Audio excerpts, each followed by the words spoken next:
नमस्कार दोस्तों, वृद्धि लीगल में आप सबका एक बार फिर से स्वागत है। मैं एडवोकेट निशांत मिश्रा और आज हम लोग चर्चा करने वाले हैं कि आखिर 2019-20 के फाइनेंशियल ईयर का टैक्स रिजीम को हम किस तरीके से तुलनात्मक रूप से देख सकते हैं 2020-21 के फाइनेंशियल ईयर के टैक्स रिजीम्स को लेके। इस चर्चा पे आज के विषय पे डिस्कस करने के लिए हमारे साथ मौजूद हैं नुपुर अग्रवाल जी, जो कि खुद एक चार्टर्ड अकाउंटेंट हैं और लखनऊ में प्रैक्टिस करती हैं। तो नुपुर जी, सबसे पहले तो आपका बहुत बहुत स्वागत है वृद्धि लीगल में। Thank you Nishant. नुपुर जी, मेरा जो पहला सवाल है जो कि बहुत ज्यादा रिलेटेड है आजकल के सिचुएशन को देखते हुए भी, और जो 2020-21 में नया टैक्स रिजीम आया है उस चीज को देखते हुए भी, कि जो नया फाइनेंशियल ईयर स्टार्ट हुआ है उसमें किस तरीके से सरकार अपने बजट में मिडिल क्लास फैमिलीज को या मिडिल क्लास लोगों को लाभ पहुंचा रही है। फाइनेंशियल ईयर 2021 में मिडिल क्लास जो इनकम ग्रुप्स वाले हैं उनके लिए एक बेनिफिट ये है कि हाउसिंग लोन्स बहुत ज्यादा हैं लोगों के, मतलब लोग ले रहे हैं या लोग के ऑलरेडी चल रहे हैं लोन्स। तो इसमें एक बेनिफिट ये है कि 80 ईई सेक्शन के अंदर पहले क्या था कि 1920 में उनको अगर वो लोन्स लेते थे 1920 में, तो उनपे जो इंटरेस्ट आता था उसका बेनिफिट वो सिर्फ सेक्शन 24 में ही ले सकते थे। बट अब जो बेनिफिट है वो 80 ईए में भी ले सकते हैं up to amount of rupees 1.5 lakh. वो लेकिन जो लिमिट थी वो सिर्फ 1920 के लिए ही थी, मतलब जिन लोगों ने लोन्स 1920 में ही लिए हैं सिर्फ उन लोग के लिए ही वो रिलीफ था, वो रिलीफ आगे नहीं था। तो अब गवर्नमेंट ने क्या किया है, उस रिलीफ को आगे बढ़ाते हुए उन्होंने वो रिलीफ 2021 में प्रोवाइड किया है, क्योंकि अगर कोई भी ऐसा पर्सन है जिसने लोन लिया है, हाउसिंग लोन लिया है, घर खरीदने के लिए लोन लिया है, और वो लोन का जो अमाउंट है वो 35 लाख से कम का है, और जो हमारी प्रॉपर्टी की वैल्यू है 45 लाख से तक ही है, उन लोगों के लिए ये बेनिफिट है। ये इनकम हायर इनकम ग्रुप्स के लिए नहीं है जो कि 1-1 करोड़ का घर परचेज करते हैं। ये उन्होंने मेनली फोकस किया है मिडिल क्लास लोगों को, जो कि एक छोटा घर 800,000 स्क्वायर 1200 स्क्वायर फीट का घर परचेज करते हैं, वो आराम से 45 लाख के अंदर आ जाता है। तो उनके लिए उन्होंने ये रिलीफ प्रोवाइड किया है, और उन्होंने यही बोला है कि 80 ई का बेनिफिट आपको फाइनेंशियल 2021 में भी मिलेगा, कि अगर आप कोई भी लोन लेते हैं 2021 में तो इंटरेस्ट का बेनिफिट आपको मिलेगा 80 ई में, और वो आप क्लेम कर अपनी इनकम को रिड्यूस कर सकते हैं, लायबिलिटी को रिड्यूस कर सकते हैं और कम टैक्स में पे कर सकते हैं। अच्छा, इसके अलावा जैसे मैं एक प्रैक्टिसिंग लॉयर हूँ, मैं सर्विसेज प्रोवाइड करता हूँ, तो इस तरीके से बहुत सारे प्रोफेशनल्स हैं या फिर टेक्निकल सर्विसेज प्रोवाइड करने वाले लोग हैं। तो पहली चीज जो मैं चाहूंगा कि आप हमारे दर्शकों को ये बताएं कि आखिर टेक्निकल सर्विसेज क्या होती हैं, और दूसरी चीज कि क्या टेक्निकल सर्विसेज वालों को भी कुछ लाभ मिला है इस नए स्लैब में। यस। अब क्या होता है, पहले सबसे वो हम लोग समझते हैं कि प्रोफेशनल सर्विसेज क्या होती हैं, टेक्निकल सर्विसेज क्या होती हैं। प्रोफेशनल सर्विसेज वो सर्विसेज हैं जो 44 एडीए में डिफाइंड है। हमारे इनकम टैक्स एक्ट में 44 एडीए एक सेक्शन है जिसमें डिफाइंड है कि प्रोफेशनल सर्विसेज कौन कौन सी सर्विसेज को कहा जाएगा। जैसे कि for example legal services, medical services, accounting services, interior designing की सर्विसेज, इन सब सर्विसेज को हम करते हैं कि वो ये सब सर्विसेज जो है वो प्रोफेशनल सर्विसेज है। बट काफी सारी ऐसी सर्विसेज हैं जो प्रोफेशनल सर्विसेज में नहीं आती हैं। फॉर एग्जाम्पल, सपोज कोई भी रियलिटी शो हो रहा है और उसमें किसी भी सिंगर को बुलाया गया या किसी भी सुपरस्टार को बुलाया गया, एज अ गेस्ट बुलाया गया या एज एन ऑडियंस या कुछ भी ऐसे बुलाया गया उसको, तो वो वहां पे जाके प्रोफेशनल सर्विसेज अपनी डिलीवर नहीं कर रहा है वहां क्योंकि उसकी प्रोफेशनल सर्विसेज क्या है, उसकी प्रोफेशनल, किसी भी एक्टर के लिए उसकी प्रोफेशनल सर्विसेज हुई एक्टिंग करना, किसी भी सिंगर के लिए उसकी प्रोफेशनल सर्विसेज हुई सिंगिंग करना। बट उस रियलिटी शो में जाके ना ही वो एक्टिंग कर रहा है ना ही वो सिंगिंग कर रहा है। तो दीज सर्विसेज हम लोग कंसिडर नहीं करेंगे प्रोफेशनल सर्विसेज में, और इन सर्विसेज को हम कॉल आउट करते हैं टेक्निकल सर्विसेज में। तो इन टेक्निकल सर्विसेज पे गवर्नमेंट ने अब क्या किया है कि लोग हमेशा क्या करते थे कि प्रोफेशनल सर्विसेज को टेक्निकल सर्विसेज मानते थे और 10% का टीडीएस डिडक्ट करना शुरू कर देते थे। बट अब गवर्नमेंट ने कहा है कि professional services and technical services these are two different thing, और प्रोफेशनल सर्विसेज पे 10% का रेट है, 10% ही टीडीएस डिडक्ट होगा। लेकिन जो टेक्निकल सर्विस मतलब सर्विसेज जो कि प्रोफेशनल सर्विसेज से अलग है, जो कि प्रोफेशनल सर्विसेज में फॉल नहीं करती है, सेक्शन 44 एडीए में जो फॉल नहीं करती है, जो नहीं आती है, उन सर्विसेज पे हम 2% का टीडीएस डिडक्ट करेंगे। जी, तो मैं एज अ लॉयर यानी कि फायदे में हुआ या नुकसान में हुआ? नहीं, आप तो जैसे आप क्योंकि प्रोफेशनल सर्विसेज है, बिकॉज यार लीगल सर्विसेज है आपकी, तो आपके ऊपर जो 10% रेट लग रहा था वो अभी भी 10% ही लगेगा। प्रोफेशनल जी। सर्विसेज में कोई चेंज नहीं आया है, सिर्फ जो टेक्निकल सर्विसेज है उसी में चेंज आया है, उसमें आपको 10% की जगह 2% रद्द करना है। एक और एग्जाम्पल मैं कोट करती हूँ यहाँ पे। जी। सपोज फॉर एग्जाम्पल लोगों ने एएमसीज ले रखी हैं, जैसे लिफ्ट हम्म। मेंटेनेंस वगैरह के लिए एएमसीज ले रखी है, वो एनुअल मेंटेनेंस चार्जेस उनको पे करते हैं। बट वो क्या कर रहे हैं, वो सिर्फ मेंटेन कर रहे हैं, तो कोई एक्सपर्टीज सर्विसेज नहीं प्रोवाइड कर रहे हैं, कोई ऐसी प्रोफेशनल सर्विसेज नहीं प्रोवाइड कर रहे हैं जो कि 44 एडीए में मेंशन्ड है। तो सही। वो सर्विसेज भी टेक्निकल सर्विसेज में आएंगी, एंड अगेन वहां पे 2% का टीडीएस डिडक्ट होगा। जी ठीक है। इसके अलावा मैंने सुना है, मैंने पढ़ा भी कि डिविडेंड में काफी फर्क आया है। तो मैं फिर से एक बार आपसे रिक्वेस्ट करूंगा कि आप हमारे जो दर्शक हैं उनको डिविडेंड क्या होता है वो अगर एक्सप्लेन कर सकें, और डिविडेंड में क्या चेंजेस आए हैं और उससे क्या फायदा कुछ होता है या नहीं होता है, आप प्लीज ये बताएं। ओके, डिविडेंड्स तो एक तो दो तरह के डिविडेंड्स होते हैं। एक तो डिविडेंड होता है कि जो हमारी म्यूचुअल फंड्स कंपनीज हैं, ठीक है, तो म्यूचुअल फंड कंपनी से हम यूनिट्स परचेज करते हैं। ओके, यूनिट्स परचेज पे हमें कुछ ना कुछ कभी कभार कंपनीज होती है जो डिविडेंड डिक्लेयर करती है, तो वो क्या करती है, उस डिविडेंड अमाउंट को पहले एमसीज को देती हैं, और फिर जो एसेट एएमसी मतलब एसेट मैनेजमेंट कंपनीज, और वही एसेट मैनेजमेंट कंपनी जिनसे हम अपने यूनिट्स परचेज करते हैं, वो हमको डिविडेंड पास ऑन करती है। डिविडेंड का हम्म। मतलब एक तरह की एक्स्ट्रा इनकम, क्योंकि हमने किसी भी कंपनी में अपना अमाउंट इन्वेस्ट किया है, हमने उसके सही। कैपिटल में इन्वेस्टमेंट करी है, इसलिए वो एक हमको एक्स्ट्रा इनकम प्रोवाइड कर रहे हैं अदर इनकम के रूप में। हमको एक पार्ट ऑफ प्रॉफिट्स कह सकते हैं कि अपना उन्होंने प्रॉफिट अर्न किया, तो उन्होंने प्रॉफिट अर्न किया बिकॉज हमारे लोगों ने उसमें कंपनी में इन्वेस्टमेंट कर रखी है। हम्म। तो क्योंकि हमने इन्वेस्टमेंट की हुई है, इसलिए वो हमें अपनी इनकम का थोड़ा सा पार्ट प्रोवाइड करते हैं in the form of dividend. वो डिविडेंड होता है। एक डिविडेंड होता है जो यूनिट होल्डर्स को मिलता है, दूसरा डिविडेंड होता है जो कंपनीज क्या करती है डायरेक्टली अपने शेयर होल्डर्स को देती है, जैसे उनके इक्विटी शेयर होल्डर्स हैं, तो उनके हम्म। इक्विटी शेयर होल्डर सपोज एक पर्सन ने, ए बी सी तीन लोग हैं, उन्होंने 1-1 लाख के शेयर परचेज कर रखे हैं किसी कंपनी, मतलब उन्होंने एक तरह से कैपिटल कंट्रीब्यूट किया है कंपनी में। तो जब उन्होंने कैपिटल कंट्रीब्यूट किया है, जब भी कंपनी प्रॉफिट्स अर्न करती है, तो उसका थोड़ा सा पार्ट वो क्या करती है उन इक्विटी शेयर होल्डर्स को, जस्ट टू बूस्ट देम कि आपने इन्वेस्टमेंट किया, जस्ट टू थैंक देम आपने इन्वेस्टमेंट किया, वो एक इनकम का थोड़ा सा पार्ट उन शेयर होल्डर्स को दे देती है, जिसको हम डिविडेंड कहते हैं।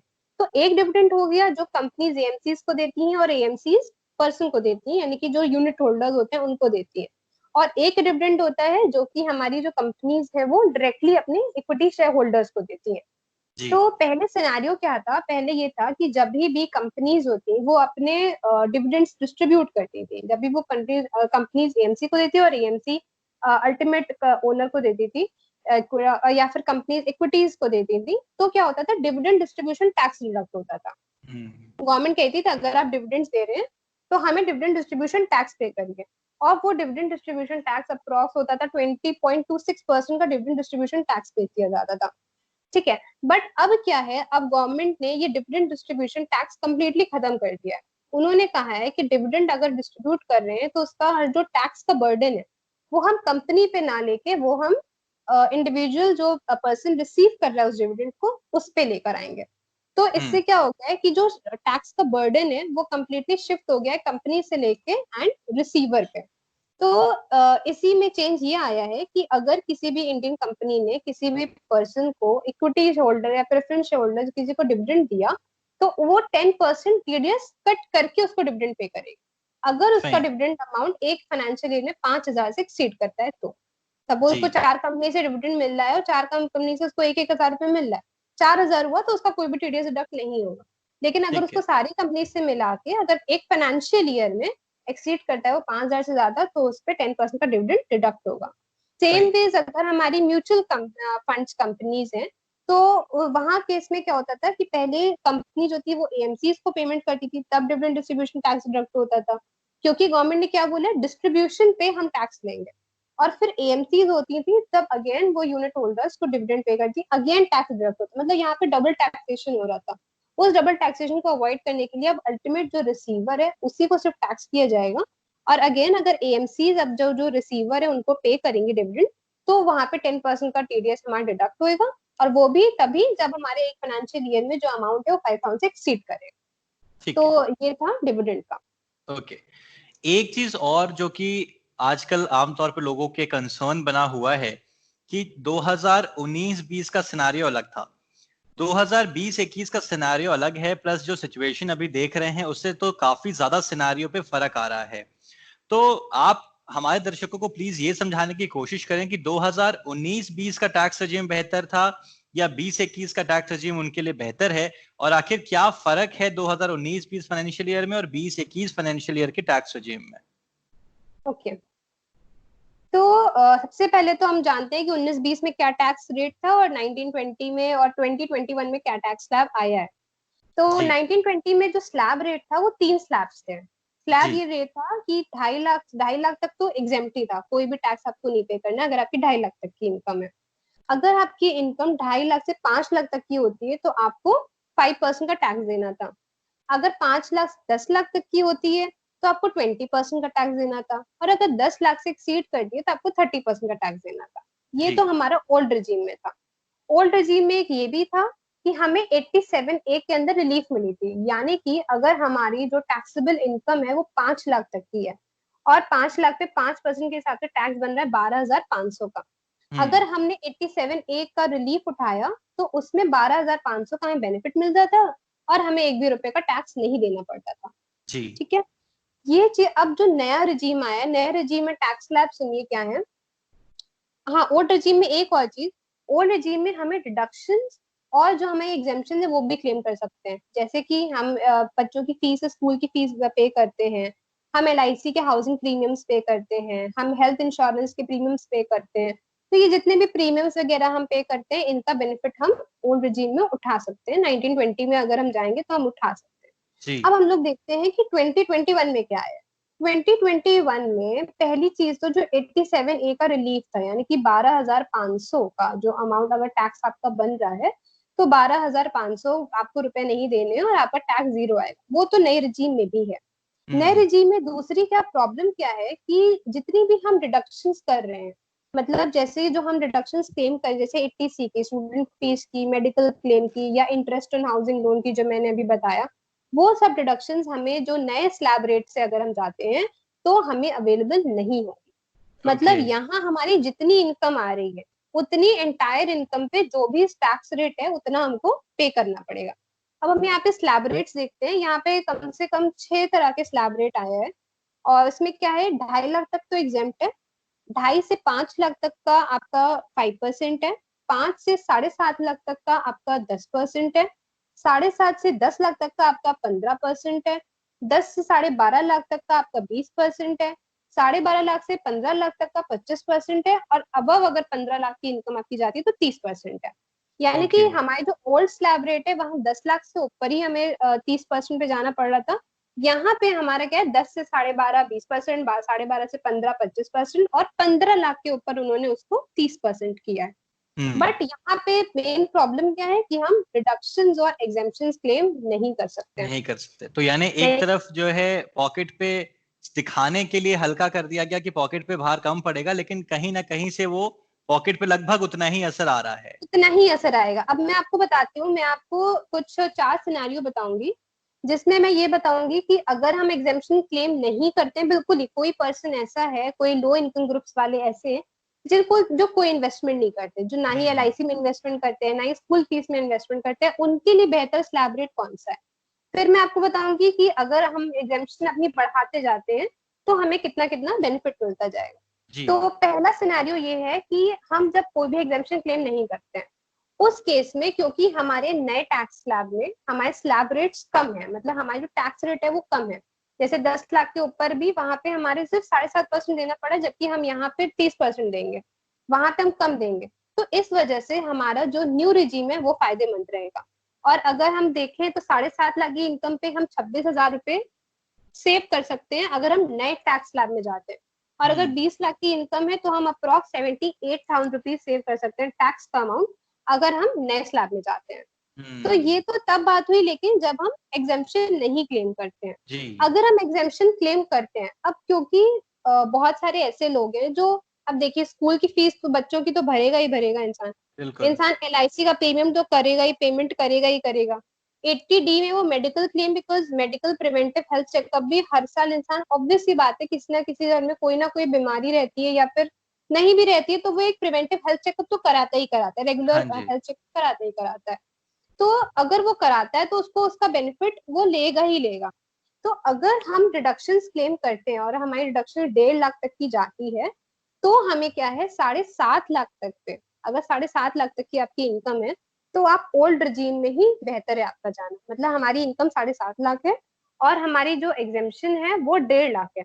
तो हम्म। 7.5 लाख पे अगर आपको ये इनकम है तो 7.5 लाख तक के आप ओल्ड रिजीम में ही जाइए। और अगर न्यू रिजीम में जाते हैं तो न्यू रिजीम में आपकी सेविंग हो जाएगी। फाइन। ठीक है। उसके बाद फिर हम नेक्स्ट टैक्स स्लैब में आते हैं, मतलब जिसमें क्या है, जिसमें हम डिडक्शन क्लेम करते हैं 2,25,000 की जहां हम डिडक्शन क्लेम करते हैं, वहां शुरू में हमारे पास 12.5 लाख तक का, तो हमारी ओल्ड टैक्स में हमको फायदा है। बिकॉज अगर हम इतनी ज्यादा एग्जेम्पशन क्लेम करते हैं शुरू में, ऑब्वियस की बात है हमारा जो टैक्स स्लैब होएगा वो कम हो जाएगा और बाद में हम्म। जाके वो इंक्रीज हो जाएगा, तो वो बाद में जो न्यू टैक्स regime है वहां बेनिफिट आएगा। लेकिन अगर हम इंक्रीज करते हैं, अब हमारी एग्जामेशन 2.5 लाख की है, 2.5 लाख का एग्जामेशन मतलब 80C में हमने 1.5 लाख का एग्जामेशन ले लिया, और सपोज 80EA में हमने और 1.5 लाख का डिडक्शन ले लिया, तो 3 लाख की डिडक्शन तो हमारी यही हो गई ना। हाँ तो जी। अगर हमने एग्जामेशन ज्यादा ली तो always always it is benefited कि हम ओल्ड रजीम में ही जाएं, क्योंकि ओल्ड रजीम में कंपैरेटिवली हमारा जो टैक्स रेट आएगा, टैक्स स्लैब आएगा, वो कम आएगा और फिर न्यू रजीम में हमें नुकसान होना शुरू हो जाएगा। अगर 7.5 लाख की हमारी इनकम है और 2.5 लाख का अगर हमने अब सपोज एग्जामेशन ली है, तो हमारा जो टैक्स रेट, जो हमारा टैक्स का अमाउंट है ओल्ड रजीम में, वो जीरो हो जाएगा, क्योंकि वहां 5 लाख की इनकम आ गई और 5 लाख पे 87A की रिलीफ लेके हमने उसको जीरो कर दिया। लेकिन वहीं अगर हम न्यू रजीम में जाएंगे तो हमको अप्रॉक्स 39,000 का टैक्स पे करना पड़ेगा। तो हमारा अगेन हमारा क्या है, अगर हमारी तो एक जो हमारा समरी निकलती है वो यही है कि अगर हमारे पास एग्जेम्पशन ज्यादा है, एंड क्योंकि हर इंसान इन्वेस्टमेंट करता ही करता है, चाहे जी। जो भी हो जाए, लेकिन इन्वेस्टमेंट करेगा ही करेगा। LIC में करेगा, PPF में करेगा, मेडिकल क्लेम में करेगा, हाउस लिया है तो उसका इंटरेस्ट होगा, उसको वो पे करना हो रहा होगा। तो ये जो जो बेनिफिट्स हैं, तो हर इंसान क्योंकि लेता ही लेता है, तो बेहतर है कि वो ओल्ड रजीम में ही रहे। एक दूसरा ड्रॉबैक जो नई रजीम का है वो ये है कि अगर एक बार किसी पर्सन ने ओल्ड रजीम से वो नए रजीम में चला गया, तो फिर वो हम्म। वापस नए ओल्ड रजीम में नहीं आ सकता, उसको हमेशा ओल्ड नए रजीम में जाना पड़ेगा। चाहे उसकी इनकम इंक्रीज भी क्यों ना हो जाए, उसको ज्यादा ही टैक्स पे करना पड़ेगा, ओल्ड टैक्स पे नहीं कर सकता है। बिजनेस इनकम, बिजनेस ग्रुप्स जो है उनके लिए एक बेनिफिट है कि वो एक बार नए रजीम से ओल्ड रजीम में आ सकते हैं, लेकिन अगर एक बार अगेन वो न्यू रजीम में चले गए तो वापस कभी भी ओल्ड रजीम में नहीं आ सकते। तो ओके। बेहतर है फॉर द टाइम बीइंग अभी हम लोग ओल्ड रजीम में ही चले, जब तक गवर्नमेंट ये नहीं कहती है कि न्यू रजीम ही मतलब एप्लीकेबल रेट है और ओल्ड रजीम हम फाइन। बिल्कुल खत्म कर रहे हैं, क्योंकि मतलब ओल्ड अभी अभी हमारे पास ये ऑप्शन है कि हम ओल्ड रिजिम में जाएं या फिर न्यू रिजिम में जाएं। यानी कि एग्जैक्टली। अगर वो लोग एग्जेम्पशंस और डिडक्शंस क्लेम नहीं करते हैं और उनकी इनकम ज्यादा है, 15 लाख के से ज्यादा है, तो उनके लिए न्यू रिजिम फायदेमंद होगा। उनके और लिए न्यू रजीम फायदेमंद होगा। जी, और जिन जो डिडक्शंस और एग्जेम्पशंस को क्लेम करते हैं या फिर जो सर्विस पर्संस हैं और जिनकी इनकम उतनी ज्यादा नहीं है, उनके लिए ओल्ड रिजिम फायदेमंद होगा। ओल्ड रिजीम भी फायदेमंद होगा। और जो जी। सैलरी क्लास है उनके लिए भी हम्म। ओल्ड रिजीम में फायदेमंद होगा। क्यों? क्योंकि सपोज ओल्ड सैलरी क्लास को एक एक्स्ट्रा बेनिफिट मिलता है कि उनको 50,000 का बेनिफिट मिलता है, स्टैंडर्ड डिडक्शन का बेनिफिट हाँ मिलता जी। है। तो अगर वो ओल्ड रिजीम में होंगे तभी उनको वो बेनिफिट मिल पाएगा। अगर वो न्यू रिजीम में चले गए तो उनको वो स्टैंडर्ड डिडक्शन 50,000 का बेनिफिट नहीं मिलेगा। जी। इंसान को एक और बेनिफिट नहीं मिलेगा नए रिजीम में, जो आपका सपोज आपकी FDs है, आपने FDs कराई हुई है, तो FDs पे अभी जो करंट हमारी सिनेरियो है उसमें 40,000 तक का आपका कोई भी TDS डिडक्ट नहीं होता है और ओके। 40,000 तक का आपको बेनिफिट मिलता है। और सीनियर सिटीजन के लिए इट इज 50,000। फाइन। ओके। लेकिन अगर आप न्यू रिजीम में जाते हैं तो अगेन ये बेनिफिट हमें नहीं मिलेगा। तो जी। ये सब जो चीजें हैं, कुछ चीजें मतलब कहीं ना कहीं कुछ लोगों के लिए न्यू रिजीम अच्छा है और कहीं ना कहीं ओल्ड रिजीम ही बेटर है। तो अभी अगर हम सजेस्ट करेंगे जो लोअर मिडिल इनकम ग्रुप्स हैं या मिडिल इनकम ग्रुप्स, उनके लिए यही सजेशन रहेगा कि ओल्ड रिजीम में ही रहें और उसका ही बेनिफिट उठाएं। बिकॉज अल्टीमेटली हम जो इन्वेस्टमेंट्स हैं वो तो करेंगे ही करेंगे, तो हम उनका बिल्कुल। बेनिफिट उठाएंगे तो वो ज्यादा हमें फेवरेबल रहेगा, रादर फाइन। देन हम न्यू रिजीम में जाके अपने आप को ब्लॉक करके और एक टैक्स रेट पे फिक्स कर लें अपने आप को। जी। नूपुर जी, बहुत बहुत धन्यवाद आपका कि आपने इतनी सारी बातें हमें इतने एक लिमिटेड पीरियड ऑफ टाइम में समझाने की कोशिश की। तो दोस्तों, आप लोगों ने देखा कि किस तरीके से कौन सा टैक्स रेजिम आपके लिए फायदेमंद होगा। जो मिडिल क्लास है, जो ज्यादा पॉपुलेशन है हमारे देश की, उसके लिए यही बेहतर होगा कि वो अभी भी ओल्ड रेजिम को फॉलो करे, ना कि न्यू रेजिम को। आशा है कि आपको ये वीडियो पसंद आया होगा। Please do not forget to press the like button and do not forget to subscribe the channel. Thank you. Thank you.